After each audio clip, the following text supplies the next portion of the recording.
Semuanya, halo, welcome to my channel. Nah, sekarang saya ingin membahas komik yang saya dulu suka banget koleksi gitu loh pas lagi zaman SMA. Oh, ini cetakan barunya sih yang deluxe-nya tuh, lihat tuh, tebal. Isinya kira-kira 2 buku dari buku yang biasa deh. Lumayan sih, maksudnya untuk apa? Jadi tempat penyimpanannya tuh nggak banyak gitu loh, dan cetakannya bagus dan translatannya pun bagus gitu.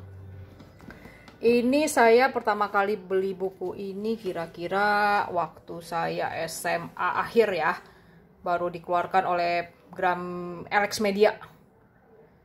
Kalau versi originalnya buku ini 1 sampai 11, karena ini versi barunya hanya 1 sampai 6 saja gitu. Kenapa saya beli buku ini? Karena buku yang lama sudah gone with banjir. Jadi begitu dicetak ulang dan kebetulan lagi diskon, saya buru-buru beli 1 set gitu, lumayan untuk iseng-iseng lah. Karena buku ini ceritanya lain gitu dengan biasa, meskipun ini gambarnya kelihatan jadul ya. Emang ini buku ini kalau nggak salah ya, aslinya sih sekitar tahun sebenarnya sih tahun 80-an gitu. Ini buku ini pertama kali keluar gitu di Jepang, tapi di sini dicetak ulangnya mungkin tanggal 2007. Dia di sini tahunnya 2007, lalu dia cetak ulang lagi tahun 2013 gitu. Bagus. Kenapa buku ini nggak biasa? Karena buku ini menceritakan sebuah keluarga di Amerika yang berisi 3 anak. Si sulung namanya Kay. Ini sulung ini anak cowok ya, tapi gay. Dan dia mukanya cantik. Nah, ini anak kedua yang tomboy namanya V. Dan ini anak yang ketiga centil, genit, baru 7 tahun. Namanya Tracy, papanya Freddy, dan ibunya yang cantik seperti malaikat. Pokoknya nggak pernah berburuk sangka deh, namanya Sharon. Nah, suatu hari keluarga ini tuh didatangi oleh anak yatim piatu namanya Jonathan sama Adam, yang mengaku anak simpanannya temannya anak simpanannya kepala keluarga ini loh, Pak Freddy. Lah, Pak Freddy kan orangnya polos, terang aja kaget dong. Kenapa nih kok tiba-tiba anak-anak ngaku jadi anak simpanannya dia, tapi dia memang kenal gitu sama maminya. Ternyata maminya memang kirim surat kasih tahu gitu teman-temannya yang cowok gitu kan, maminya kan meninggal supaya menampung anaknya gitu loh. Nah, cerita ini mulai menarik antara konflik keluarganya gitu. Bagaimana hubungan ini, si cowok ini kakaknya punya pacar. Nah, ternyata CV ini, mungkin ini kan settingannya tahun 80-an ya. Emang gay, memang waktu itu udah mulai bisa diterima, tapi belum di-accept banget gitu loh. Memergoki tuh kakaknya tuh ya kissing lah gitu sama cowoknya gitu, dan dia kaget. Dan dia selama ini menyangka tuh si Kay ini tuh bukan gay beneran, hanya kemayu-kemayu dikit lah gitu. Dan dia shock gitu ngelihatnya. Jadi dia tuh berusaha memisahkan pacarnya si Kay ini supaya kakaknya tidak salah jalan lah, intinya sih begitu. Dan tapi yang menarik, seiring berjalannya waktu, ternyata ini loh cowoknya ini yang tadinya suka sama kakaknya, lama-lama tuh suka sama si V gitu, karena si V itu orangnya tuh polos gitu dan tidak dibuat-buat ya. Sebenarnya si cowok ini namanya si Riff ya, dia gay karena terbawa dengan lingkungan gitu, karena papinya sendiri gay. Nah, ini dari buku ini buku ini sebenarnya ceritanya berat juga gitu, antara tentang gay, tentang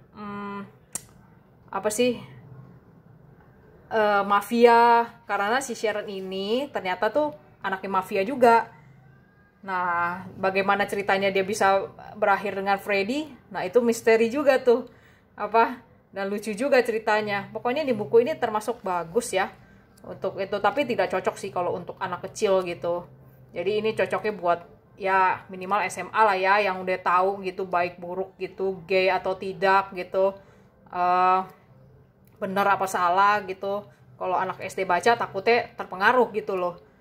Nah, yang menarik tuh hubungan si V sama si Rif sih sebenarnya. Itu menarik sekali gitu. Bagaimana asal mulanya si Rif jadi gay karena pengaruh papanya, terus bagaimana dia akhirnya suka dengan si V, dan ya sebenarnya kan terus ada konflik-konflik.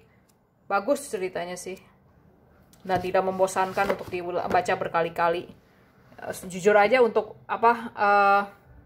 ukuran buku terbitan tahun jadul, ini ceritanya sebenarnya termasuk berat, tapi bingung juga ya. Kenapa dulu saya SMA bacanya kayaknya lucu-lucu aja, pas saya baca ulang ternyata ceritanya oh my god, berat banget ini ternyata ini cerita gini. Gila juga dulu si Gramet keluarin model begini buat pangsa pasarnya anak SMP SMA gitu ya. Soalnya ini kita termasuk generasi pertama gitu baca Alex gitu. Jadi ya setiap terbitan Alex pasti kita beli gitu karena beranggap bagus gitu, sejak zaman Candy Candy gitu sampai Kung Fu Boy, sampai Kenji atau apa gitu. Dan ya oke sih gitu, ceritanya juga tidak menghakimi, tidak menggurui gitu. Ya ada sedih-sedihnya juga, ada lucu-lucunya juga, pokoknya lengkap deh ya. Kalau kalian gitu penggemar komik pasti suka baca ini kalau penggemar komik ya.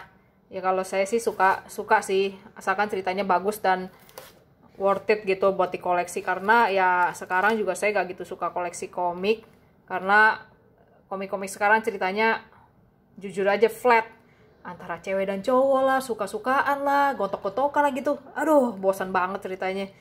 Ya kayaknya komik terbitan dulu tuh ceritanya lebih seru gitu loh.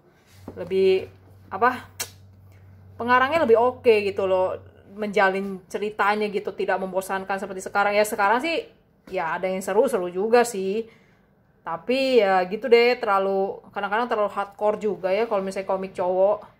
Kalau komik cewek terlalu romantis, ngelihatnya kadang-kadang sampai geli. Ya kalau ini dia ada romantisnya juga, tapi nggak